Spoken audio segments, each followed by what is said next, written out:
Student, मैं Raju Kumar Gurukul private ITI के इस ऑनलाइन लर्निंग में आप सबका एक बार बहुत बहुत स्वागत करता हूं। जैसे कि हम सभी को पता है कि हम लोग कुछ दिनों से क्या कर रहे हैं, वेस्ट डिस्पोजल के बारे में चर्चाएं कर रहे हैं, यानी कि हमारा जो अपशिष्ट होता है उसके बारे में हम लोग क्या कर रहे हैं, कुछ बातें जान रहे हैं। वेस्ट डिस्पोजल,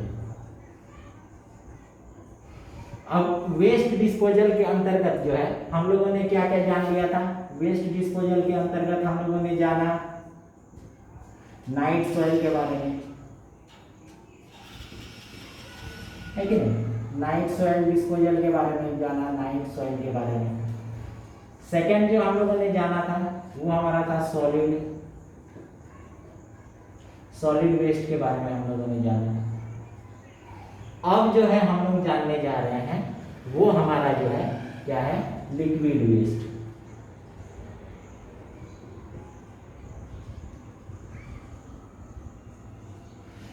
यानी कि हम लोगों ने नाइट सॉइल क्या होता है, जो मानव मल होता है उसके बारे में हम लोगों ने ऑलरेडी जान चुका है, ठीक है। जो मानव मल होता है उसको नाइट सॉइल कहते हैं, ये चीज हम लोगों ने जान लिया। दूसरा होता है सॉलिड वेस्ट, यानी कि जो ठोस पदार्थ होते हैं, ठोस पदार्थ के अपशिष्ट होते हैं, उनके बारे में जान लिया। अब जो हम लोग जानने जा रहे हैं वो हमारा क्या है, लिक्विड वेस्ट। लिक्विड वेस्ट जिसको हम लोग हिंदी में बोल सकते हैं तरल अपशिष्ट, ठीक है, लिक्विड वेस्ट।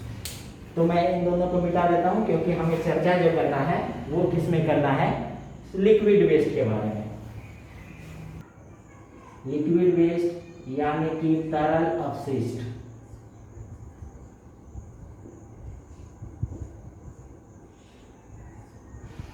जैसे कि नाइट सॉइल के चैप्टर में ही मैंने आप लोगों को बताया था कि तरल अपशिष्ट जो क्या चीज है, उसका इंट्रोडक्शन अगर मैं दूं तो उसी समय मैंने ऑलरेडी आप लोगों को दे चुका था कि तरल अपशिष्ट क्या होता है।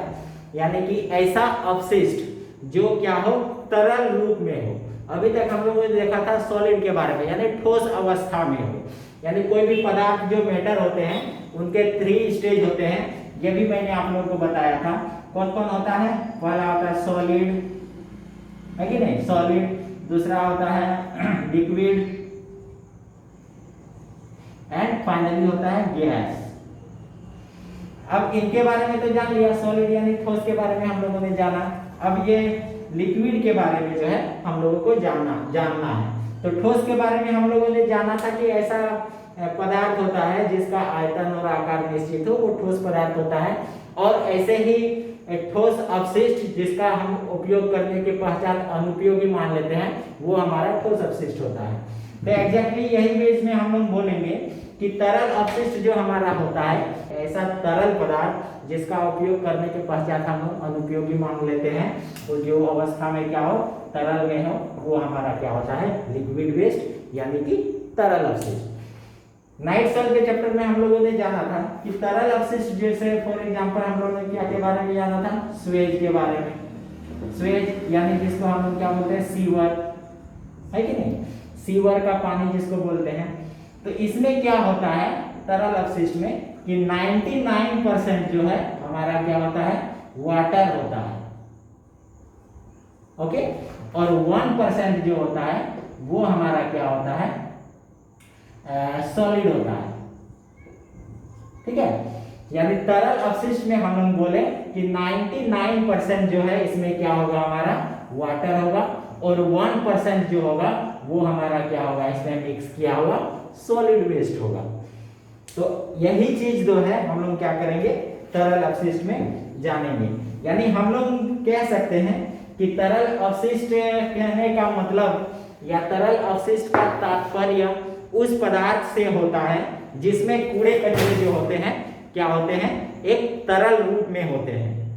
यानी तरल अपशिष्ट को अगर हम लोग बोले कि तरल अपशिष्ट वो पदार्थ होता है जिसमें कूड़े कचरे एक तरल अपशिष्ट के रूप में मौजूद होते हैं। तो हम लोग जानेंगे कि इनके स्रोत कौन कौन से हैं, तरल अपशिष्ट के जो स्रोत होते हैं वे कौन कौन से हैं, हम लोग इसमें वो चीज जानेंगे। तो फर्स्ट हम लोग यहाँ पे लिखेंगे सोर्सेज ऑफ लिक्विड वेस्ट। ज़्यादा इसमें कुछ जानना नहीं है, जैसे ठोस पदार्थ के बारे में मैंने आप लोगों को बता दिया है, नाइट सॉइल के बारे में चर्चा कर दिया है, तो सेम ही वही चीज़ है इसमें भी। तो सोर्सेज ऑफ क्या लिखेंगे हम लोग, सोर्सेज ऑफ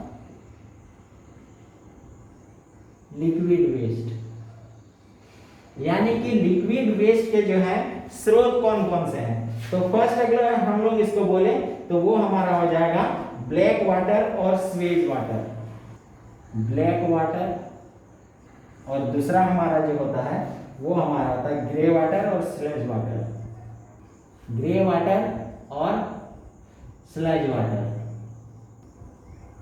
इसको अब हम लोग क्या करेंगे, बारी बारी से देखेंगे। यानी सोर्सेस ऑफ लिक्विड वेस्ट में फर्स्ट जो हम लोग देखेंगे वो हमारा होता है ब्लैक वाटर, सीवर का पानी। अब ये सीवर का पानी क्या होता है ये हम लोग समझ लेते हैं। देखिए, सीवेज का पानी में क्या होता है कि कई तरह के तरल अवशिष्ट इसमें मौजूद होते हैं, जैसे कि मानवों के मलमूत्र हो गए या फिर पशुओं के मलमूत्र हो गए। इनके अलावा क्या होता है कि कई जैविक क्या होते हैं, जैविक अवशिष्ट होते हैं जो सड़गल जाते हैं, सड़गल के क्या हो जाते हैं हमारे तरल यानी पानी में मिल जाते हैं, ऐसे वेस्ट हो गए।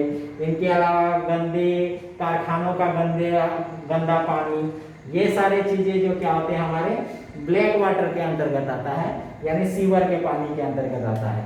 इसमें मैं आप लोगों को लिख देता हूँ, जैसे कि इसमें हम लोग का आ जाएगा आपका पशुओं का मलमूत्र। सेकेंड हम लोग इसमें मान सकते हैं मानवों के मलमूत्र, थर्ड हम लोग इसमें इस कैटेगरी में हम लोग रख सकते हैं गलियों नालियों के गंदे पानी, है कि नहीं, नालियों के गंदे पानी। नेक्स्ट हम लोग इसमें रख सकते हैं आपका उद्योगों का रासायनिक पानी, उद्योगों का या रासायनिक पानी, तेल ग्रीस इत्यादि। यानी ब्लैक वाटर के कैटेगरी में जो है हम लोग किन किन चीजों को रख सकते हैं। पहला जो है वो हमारा है पशुओं का मलमूत्र, यानी पशुओं के जो मलमूत्र होते हैं वे आते हैं किसके अंतर्गत, ब्लैक वाटर के अंतर्गत, यानी सीवर का पानी के अंतर्गत।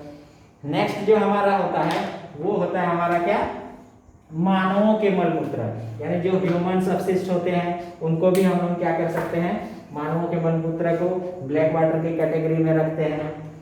नेक्स्ट जो हमारा होता है वो क्या होता है, नालियों के गंदे पानी से बदबू आने लगता है, वो नालियों बहते रहती है, यानी उसमें जो भी गंदे पानी होते हैं उसको भी हम लोग किसके अंतर्गत रखते हैं, ब्लैक वाटर के अंतर्गत रखते हैं। अगला जो है हमारा वो है हमारा क्या, उद्योगों के रासायनिक पानी, यानी उद्योगों से अब क्या देखा था हम लोगों ने कि कई उद्योगों से ठोस अपशिष्ट भी जो होते हैं वो भी निकलते हैं। तो यहाँ भी सेम चीज हम लोग देख रहे हैं कि लिक्विड वेस्ट भी जो है यानी जो तरल अपशिष्ट के रूप में होता है वो भी कई रासायनिक यानी केमिकल के रूप में उद्योगों से निकलते हैं, है कि नहीं। और साथ ही साथ इसमें क्या होते हैं, हम लोग बहुत सारे तेल ग्रीस ऐसे पदार्थों को भी हम लोग किस में रखते हैं, ब्लैक वाटर यानी सीवर के पानी के अंतर्गत रखते हैं। तो ये था हमारा सोर्सेस ऑफ लिक्विड वेस्ट का पहला पॉइंट, यानी कि ब्लैक वाटर सीवर का पानी किससे हम लोग को मिलता है। तो पहला पशुओं का मलमूत्र वो ब्लैक वाटर होता है, मानवों के मलमूत्र को भी ब्लैक वाटर की कैटेगरी में रखते हैं, नालियों के जो गंदे पानी होते हैं उनको भी हम लोग क्या रखते हैं, ब्लैक वाटर के कैटेगरी में रखते हैं। उद्योगों के रासायनिक पानी जो केमिकल्स होते हैं निकलते हैं उनको भी हम लोग ब्लैक वाटर में रखते हैं। और साथ ही साथ जो ऑयल्स होते हैं, ग्रीस होते हैं, मोबिल होते हैं, वो सारी चीजें जो है हम लोग किस में रखते हैं, ब्लैक वाटर के कैटेगरी में इनको रखते हैं। किनको, इन सारे लिक्विड वेस्ट को। अब अगला पॉइंट देखते हैं हम लोग।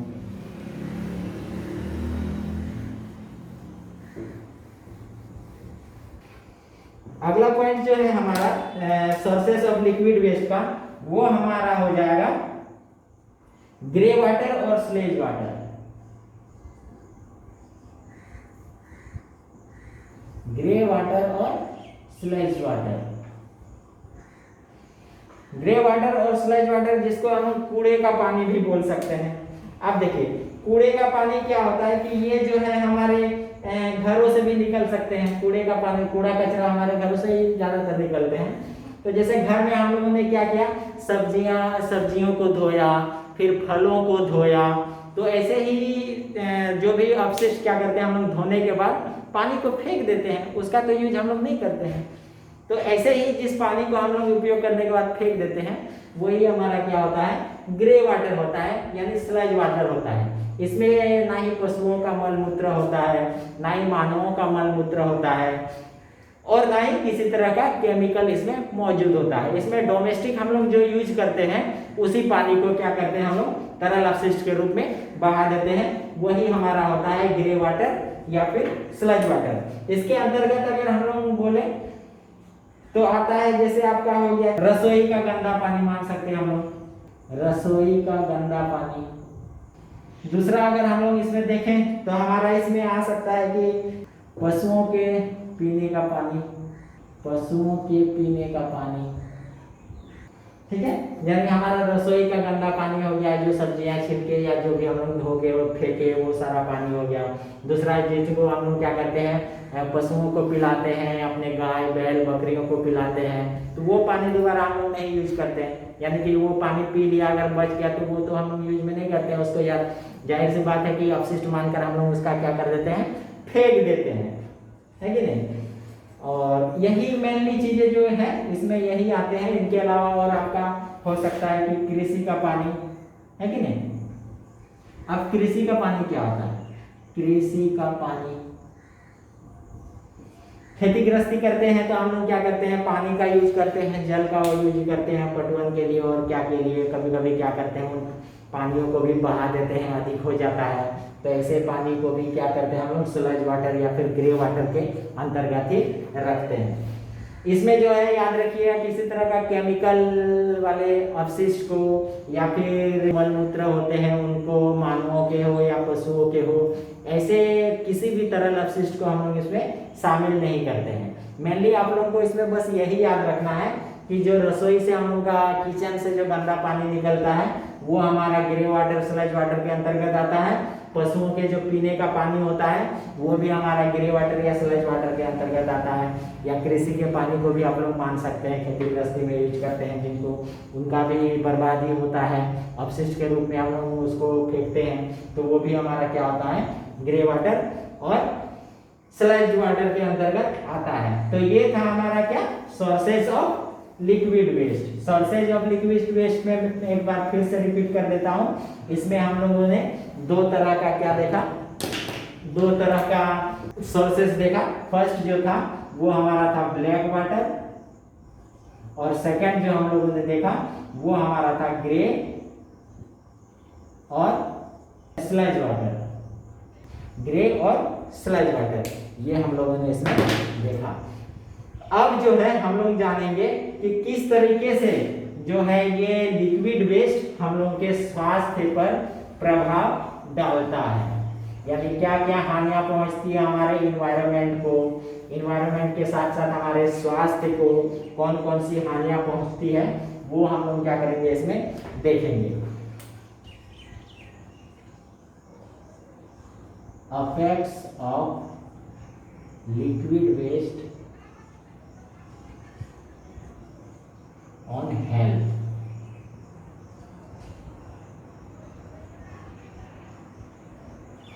यानी कि हम लोग के लिक्विड वेस्ट जो हमारे स्वास्थ्य पर क्या प्रभाव डालता है, इससे हम लोग को नुकसान होता है, इससे हम लोग को क्या होता है हानियां होती है या लाभ होती है, ये चीज हम लोग देखेंगे। तो जाहिर सी बात है कि कोई भी गंदा चीज का अगर हम लोग यूज करेंगे तो हम लोग को नुकसान ही होगा, उसमें लाभ का तो कोई उम्मीद हम लोग कर ही नहीं सकते हैं, है कि नहीं। तो वही चीजें हम लोग देखेंगे कि क्या क्या हम लोग को जो है इससे नुकसान हो सकता है। ये क्या करते हैं कि जब हम तरल अपशिष्ट में बहुत सारे क्या होते हैं जैविक पदार्थ भी होते हैं, जैसे सब्जियों के छिलके हो गए, ऑर्गेनिक वेस्ट जो होते हैं, फलों के छिलके हो गए, मलमूत्र हो गए, गोबर वगैरह बहुत कुछ हो गया। तो ये सारे क्या होता है ना कि हम लोग अगर इसको पानी में छोड़ देते हैं काफी दिनों तक, तो ये पानी में ही क्या हो जाते हैं, सड़ गल जाते हैं। तो सड़ गल जाने के वजह से क्या होता है कि ये जो है हमारा बदबू उत्पन्न करता है। बदबू अगर उत्पन्न होगा तो जाहिर सी बात है कि हमारे जो आसपास के वातावरण है वो क्या होगा, प्रदूषित होगा, एयर पोल्यूशन होगा, है कि नहीं। हम लोग बोलेंगे कितना गंदा महकता है, समथिंग, ये सारी चीजें होगी। यानी फर्स्ट जो हम लोग का इससे अफेक्ट होगा, लिक्विड वेस्ट से जो अफेक्ट हम लोग को मिलेगा वो होगा बदबू। ठीक है, यानी बदबू जो हम लोगों ने बताया था सॉलिड वेस्ट में फॉल ऑर्डर के बारे में, फॉल ऑर्डर यानी कि बदबू उत्पन्न होगा।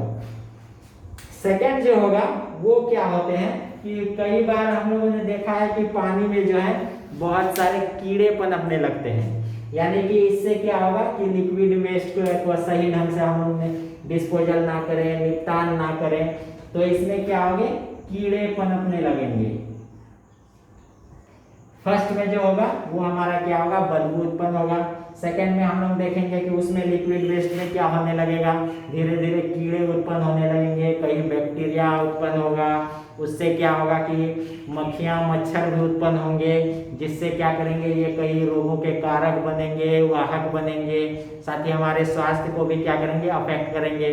यानी कि वो जो मच्छर मक्खियां होंगे, काट लिया, हमारे भोजनों पे बैठ गया, बहुत बार मैंने बता चुका है, तो हम लोग उसको खाएंगे, पिएंगे, सूंघेंगे, तो जरूर जाहिर सी बात है हम लोग क्या हो जाएंगे, बीमार हो जाएंगे। और साथ ही साथ हम लोग इसमें देखते हैं कि ये जो है अगर लिक्विड वेस्ट को अगर हम लोग डायरेक्ट किसी जल स्रोत में बहा देते हैं तो जल स्रोत में भी क्या होता है, वो पूर्ण रूप से क्या हो जाता है, गंदा हो जाता है। यानी कि अगर हम लोग क्या करते हैं, समुद्र में, तालाब में, नदी में इत्यादि, समुद्र तालाब, नदी इत्यादि में अगर हम लोग क्या करते हैं, इस जल को प्रवाह कर देते हैं तो जल का जो है प्रदूषण होने का संभावना अधिक हो जाता है। उससे क्या हो जाते हैं, जल जी प्रदूषित हो जाती है। यानी कि हम लोग सीधे से बात बोल सकते हैं कि जल प्रदूषण का जो है खतरा बढ़ जाता है। जल प्रदूषण का खतरा क्या हो जाता है, इससे बढ़ जाता है। ठीक है, जल प्रदूषण का खतरा जो है इससे बढ़ जाता है। नेक्स्ट जो हमारा होता है, साथ ही साथ जाहिर सी बात है अगर हम लोग समुद्र में, नदियों में इनको बहा देंगे लिक्विड वेस्ट को तो जल प्रदूषण होगा है। यानी ये भी पॉइंट हम लोग मान सकते हैं कि जलीय जीव क्या होंगे, मरने लगेंगे। ठीक है, जो जलीय जीव होंगे उनको भी खतरा होगा, जो जलीय जीव होंगे वे भी क्या होने लगेंगे, मरने लगेंगे। और साथ ही साथ क्या होता है कि कई बार हम लोग क्या करते हैं, जल को जो है मिट्टी में या गीले क्षेत्र में उसको प्रवाहित कर देते हैं। तो ऐसे में क्या होता है कि गीले क्षेत्र में प्रवाहित करने से जो मिट्टी होती है या सूखे क्षेत्र में भी अगर हम उसको प्रवाहित करेंगे तो मिट्टी जो है उसको अवशोषित कर लेता है, एब्जॉर्ब कर लेता है उसके गंदगी को, रसायन को, जिससे जो है क्या होता है, मृदा प्रदूषण भी होता है। मृदा प्रदूषण भी होता है। अब मृदा प्रदूषण में भी मैंने आप लोगों को बताया था कि इसमें जो है मृदा प्रदूषण होने से उसकी उर्वरा शक्ति घटती है, उसमें हम किसी तरह के कोई फसल नहीं उगा सकते हैं। तो ये सारी चीज़ें जो है इनके वजह से होता है, लिक्विड वेस्ट को सही ढंग से डिस्पोजल नहीं करने के वजह से होता है। और साथ ही साथ अगर इसको क्या करें, हम लोग लिक्विड वेस्ट को जल स्रोत में बहाएं और उसको पीने के लिए जो है उपयोग करें तो पीने से क्या होगा, कई रोग जो है उत्पन्न हो जाएंगे,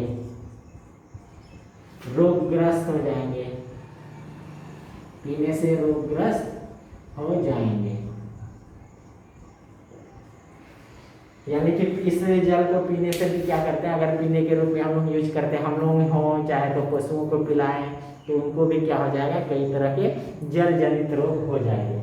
यानी अफेक्ट्स ऑफ लिक्विड वेस्ट में हम लोगों ने क्या क्या देखा कि सबसे पहले अगर जो भी लिक्विड वेस्ट होते हैं, जो भी लिक्विड वेस्ट होता है, इसको सही ढंग से अगर हम लोग निपटान नहीं करते हैं, डिस्पोजल नहीं करते हैं तो इससे बदबू उत्पन्न होता है कि नहीं।